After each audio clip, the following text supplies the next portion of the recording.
Always Ready. too busy.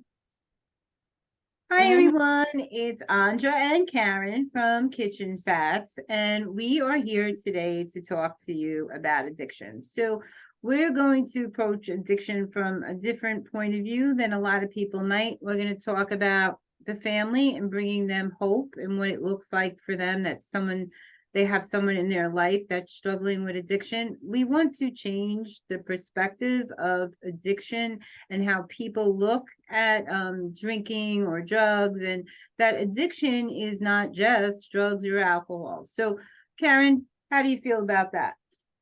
Yeah, well, I'm just so happy that we're talking about this because there's so much going on right now when it comes to addiction. And you hear about it in the media a lot. You hear about people losing their lives, or people just families being impacted so strongly with addiction. So, like you said, addiction is not just drugs and it's not just alcohol. Addiction could be to sex. Addiction could be to food. Addiction could be to sleep, or just not being able to function and having another entity or product kind of control your life. You can't function without it. You can't work without it. So just not targeting the substances like we know about, like the drugs and alcohol, but just knowing there's other addictions out there that we give our time to that kind of ends up owning our time. So I'm glad we're talking about it. And I just believe as people, we do go through things all the time. Life is can be challenging, and we all do need coping mechanisms. And some people choose coping mechanisms that are not beneficial to their bodies or to their lifestyle, and that turns into an addiction. And some people have positive coping mechanisms, and of course, like we're talking about today, the negative coping mechanisms. So this is great for us to chat about. I'm glad that we're here doing this. I love that you were talking about coping mechanisms. So, I love that you said with food, we have Overeaters Anonymous, we have Sex Anonymous, we have all these things, iPhones are big. People are addicted to their iPhones. They spend more time on their iPhone than they do actually speaking to the people that are in their life. And I think that's creating a challenge with relationships in general. Mm-hmm. So that's definitely addiction, but anything that really takes you out of yourself, that you're Right. is more consuming your life. So we do hear Mm-hmm. about drugs and alcohol big. So I had shared with you the other day that I had people in my life, my personal life, that were addicted to drugs or alcohol, and the impact that had on my family and on me. Um, that I was one of those people that grew up in Al-Anon. I chose to go. Nobody forced me to go. I had an alcoholic as a husband in my first marriage, and I went to AA for him. I went for him, but I stayed for me because it helped me deal with other things. They have these great 12-step programs that I think everybody should have in their life. So Mm-hmm. that helped me deal with the craziness and really get my life in place. And I personally don't drink because I do have that disposition in my family, and I know that even though I have a physical allergy to it, that the mental aspect of it could easily take hold. So Right. um I want to explain that a little bit. A lot of people don't understand the dynamics of addiction. And so the easiest way, I guess, we could really explain it is with something basic like caffeine. Every day you have that coffee. So when you wake up and you don't have that coffee, your body is going to be saying, "Oh shit, where is that caffeine?" Mhm. and, Right. and you're Right. craving that, and that's because that you're addicted to that feeling, that effect, that jolts, or whatever it is. So it's the same with alcoholics and drug addicts. It's a chemical dependence that happens in their body. It does Right. shift to a mental aspect because drinking is a depressant. So the more you drink, the more depressed you get, and the more you sink down that rabbit hole, and it's rough to pull yourself out of it. But people that have that predisposition don't always know how to get out of it. Like some people can say, okay, I just don't want to drink anymore because they don't have that dependency. They don't have Right. that in their life. So I'm like, sorry about that. I'm at work and people ask No, me for the damnedest things as soon as they see that I'm busy. So no problem. when we talk about that dependency with them, they get so far down that rabbit hole. And it was in my experience in being in those type of environments, in those programs, that most people felt like people didn't understand them. You know, as nurses, we deal with people that are dependent on drugs and alcohols. We've had them in our settings. We see it even in our community. So I want to bring light to that too, because a lot of people, when they think of an alcoholic, they think of that Bowery bum on the corner with a brown bag in his hands, that isn't at home supporting his family. And this can really happen to anybody in any walk of life. There are doctors, there are nurses, there are Oh, lawyers you hear about on the news all the time. You don't have to be poor to be a drug addict or an alcoholic, and being rich certainly doesn't exempt you from having problems. If anything, you have more money to get in more trouble. So I want to bring light to that, because I think people have a really poor attitude about what being an alcoholic or a drug addict really is, and that they somehow can just say, okay, I'm not going to do it anymore, and it's going to go away. And, you can no more, as we had discussed earlier, decide not to have cardiac problems as you could decide not to have, or diabetes, as you could decide not to be an alcoholic. So, there are some heart issues you can absolutely control with food and diet. So I don't want to go down that rabbit hole. But like, if you're born with type 1, that is genetic. So just like people that are in your family that are alcoholics and stuff, you have to be more careful about picking up that drink, because it does run in families. So I want to bring light to that. If you're not full in your life somewhere, people look for that fullness in other ways, in other areas, so they do it with food. Emotional eating is an addiction. You're addicted to that feeling that you get. If you're mad, you're going to chew on something crunchy. If you're sad, you're going to get that ice cream and curl on the couch. So these are habits and behaviors that keep us out of ourselves, because people don't want to feel today. From the time we were very young, we're taught not to feel, don't cry and stuff like that. And as friends, we talk about this. I think that you should let that child feel. Don't sit in those feelings, but allowing them to certainly vent and share. And you are very, in your family. You are that family centered person. So, the importance of talking to your children. So talk to me a little bit about that and how that can really help with disease processes and drugs. I definitely agree that addiction is a condition like every other condition we have out there, like hypertension, diabetes, cancer, and it does need to be treated, and it can't be ignored. I think at times we think addiction can be ignored and it will resolve itself. I'll just stop drinking coffee and that's just it, or I'll stop drinking, or I'll stop taking Percocets, or whatever you're doing, I'll just stop. And then one day may go by, you don't stop. The next day you'll say it, the next day. And, it's like this spiral effect, and you end up not stopping and not getting any treatment. So I think just like every other condition, as soon as you see something starting, it needs to be addressed. Whether you're addressing it with counseling, AA, we have Narcotics Anonymous, whatever, you need to go to the doctor and have it be treated like every other condition. And in families, it's something that's looked bad upon. You can have hypertension in a family and no one's going to look down on you. But if you say you have an addiction, it's like the family's looking at you like, well, the mother might say, well, what did I do wrong? The dad might say, what did I do wrong?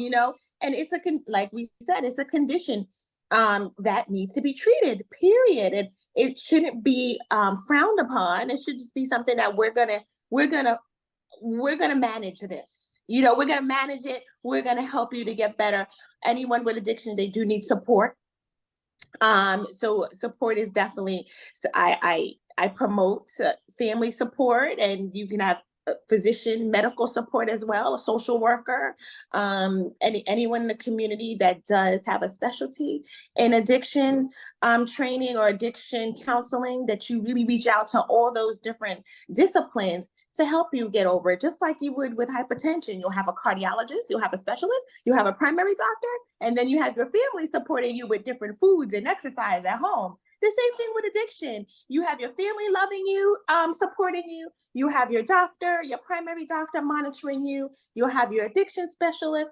You know, it's a community. It takes a community to manage any condition, to grow, and to be to develop through any condition. So I think that's something that's very key and that we need to teach and promote. Well, you know me, I'm that Mhm. big proponent of it takes a whole community to raise a family, you know, because that's the kind of community that I grew up in. But I think that all the stigmas that people create and society creates really Mhm. falls heavy on the drug addict and the addict. And I think the families um, somehow, Mhm. like you said, definitely internalize this, but their thinking is not clear. They say it takes about a year of sobriety to really get your thinking back to where it needs to change, because you have to realize any chemicals that you put into your body are going to impact the chemicals that you already have. I mean, your hormones and all Right. that stuff. So it has an impact Right. on that, you know. So it Mhm. does change the metabolic processes that are going on in your body and your thinking. Absolutely. So Mhm. it's not personal, parents. I want to let the parents know it's not personal. However they got to that point, it's not necessarily something that you did, but um being supportive and talking to your children is always key. Letting them know what's out there. You know, sometimes people try to shelter their children and they don't talk about drugs and they don't talk about sex and protecting themselves. And that's when these things really happen. You need to have those conversations with your children, because drugs are everywhere, you know, and if you're educated about the risks versus the benefits, you're more likely to walk away from it. When I was in high school, you know, there was a lot of people that were, you know, into purging and cutting. You know, there were the acid heads, we used to call them, and that wasn't nice. I apologize to all you people now. But you know that they were over there. They were the people that were doing acid. Who were the pot smokers over here? Who were the drinkers over there? So everybody had their Right. own little group, you know, and it was big even back then. So it's only gotten worse, and unfortunately, it's taking lives from our children, because someone in their right mind is at 16 is not going to pull that gun. Do you know what I mean? So it's taking Mhm. lives in other ways, you know, that they feel a loss of hope and desperation to get that next hit or that next fix. So Right.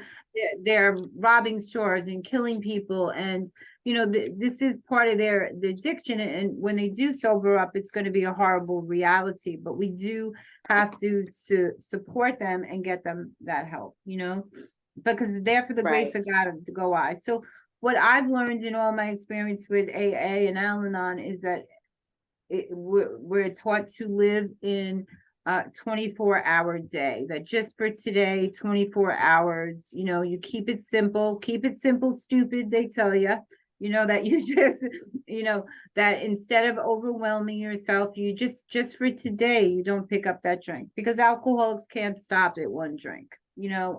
Once they get that Right. taste, it takes over their life, you know, that day, their life, and things change. So you know, a lot of families suffer because they just want to see the best for their children. And I so get that. But if they want that Right. help, they're going to get it. But they do have to want that help. And sometimes in the heart of their addiction, they don't see that they need it. So, and then Right. again, Exactly. family, you know, when they're in that, they don't see the complexity of how they're affecting, you know.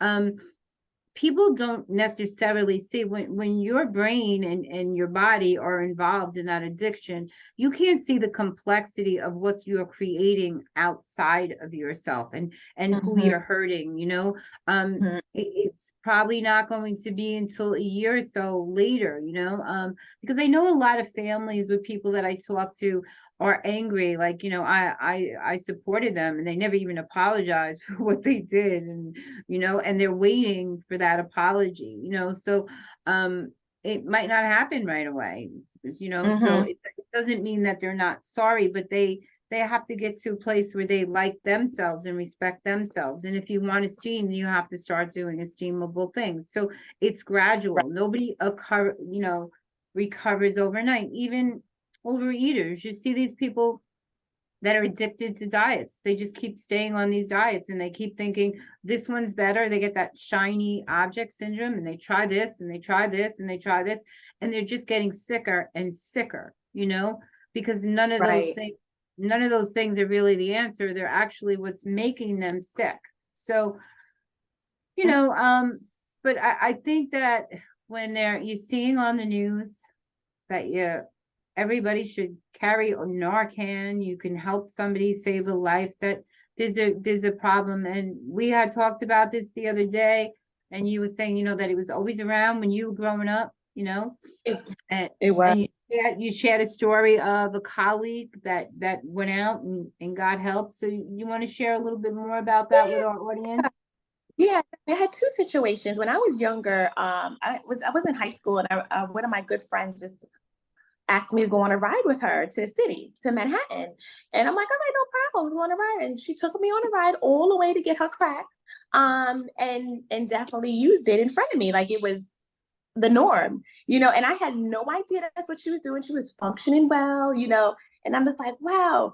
Um, I had no idea. And she explained, yeah, I do it all the time. So that just goes to show you, you just don't know when you're looking somewhere in their face, what they're really going through, what they're battling at home or in private or in front of you, like she did with me.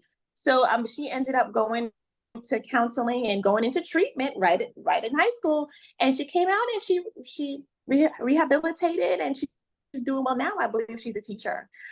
So there are situations that come up in our lives, and we choose negative coping mechanisms, which could be a drug, which is an addiction, but you can definitely rehabilitate. You can definitely manage that addiction and move on with your life. And it doesn't need to be this cloud, like you said, over someone's head.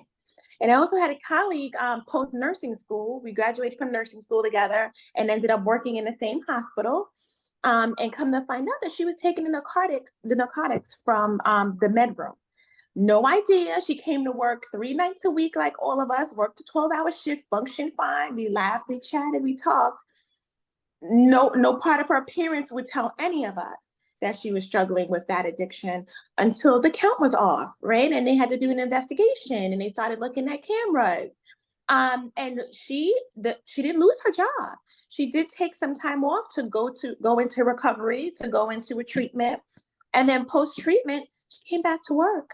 And I love that about the job because it made me feel good about knowing that it wasn't a stigma. She didn't have to lose her license. She didn't have to lose her career. That she was able to rehabilitate, Yeah, and continue to work. I think the nursing profession and the medical profession, because we understand that it really is a disease. A lot of people don't buy into that concept of disease, but because we work in the field and we know the symptoms and the characteristics of how it affects the body, I think we're a little more gentle with people, even if we, you know, I think that what I really want to express is that even if you don't understand choices that people make for themselves, it's not our lives. It's not for us to say, but oh, you should be doing this or you should be doing that, or pointing the finger at you could be doing this. but to be more supportive of one another, no matter what stage people are going through in their life or what they're going through. Because if people aren't afraid to ask for help, if there's not that big stigma, more people would come out and say, hey, I have a problem, you know? And, Right. there Absolutely. are, Right. and these people living next door to you, they're working with you every day. And there are people that wake up every day, and to a pint of vodka and then go to work, and they're functional, Right. and people wouldn't Right. know, and that's what they Mhm. need to get through their day. And it hasn't affected them yet. And what usually Mhm. happens with addiction is people really have to lose everything. They have to hit Mhm. their bottom, whatever that is. Maybe it's a divorce, it's losing a job, or getting a DWI, or being 300 pounds because you've eaten as much as you can, whatever addiction you're suffering from, or you know, Right. um, to really to change. People only change when they want to. So as much as we want to support and love, you have to live and let live, and that's a concept that comes from AA too, so you really have to let people be who they are. But because it is so apparent and it's such a big problem, I do want to reinstate what Karen has stated. There is AA, there is NA, there's Overeaters Anonymous. Whatever your addiction is,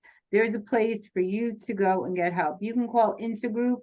They're open 24 hours a day, where someone will actually come out and talk to you, pick you up, take you to the meeting. Um, and there's help. If you want that help, it's out there. So don't feel like you can't, but you have to make that call. You have to make that decision. We can't make this for you. So, and as always, Karen and I are always here to help you. When my mom died, I started had a drink, another drink, and I can't drink. I have a physical allergy. It makes me physically ill, Karen, when I tell you. Since the time I was Mhm. little, I know that. And I had to learn better ways to cope with my loss and my grieving, because that's not the answer, when Right. you're looking forward to going home and having that drink because you don't want to feel something's wrong, you know Right. that's not normal. So if you need grief counseling or you need better coping mechanisms, there's ways to find them too. I had to find them. We're going to go through things in our lives that are hard. Life is hard. It's not easy. We're all just here Mhm. trying to figure it out. But the more we support each other, the better it will be, you know? Mhm. Absolutely. And we're here for you too. We have a plethora of resources that we can share if you want to reach out. We have experienced it ourselves, so we can give you personal information. And then, of course, we have close relationships with different doctors and nurses that we can really encourage you to speak with, that you may feel comfortable with. Or if you just feel like talking and not talking about the addiction, there's friendship lines that you can call to just chat. It doesn't necessarily have to be all about you. So there's definitely ways that you can share how you're feeling, not share how you're feeling, just have someone sit on the phone with you. There's definitely resources. So please don't walk this life alone. We are here with you, and no man's an island. We all here to support you. I love that. All right, guys, we're gonna Yeah. close this out today, but we like to talk about things people aren't talking about, because we don't think people talk about these things enough. So if there's something Mhm. more you want to know about addiction, where you can get that help, by all means reach out. We all have those people in our lives that are struggling with someone. I've had people in my life that had addiction, and I can't save them. I had to save myself. We always have to save ourselves first, put that oxygen mask on first. Put it They tell on. you somebody's drowning, they're trying to pull you down to kick them and swim, kick them and Right. swim away. So you Right. can't save other people until you save your health yourself. Right. So having that education and being able to bring that to other people is a gift. So we're grateful to be here for you, and we'll end at that. Karen, as always, it's great to see you, my love. Thank you so much you for being here and being a part of my kitchen chats. And Thank you also, for always supporting. hey, it goes both ways, girl. We got to support each other. We're part of that community we're building. All right. So we'll talk soon. I'm going to end this.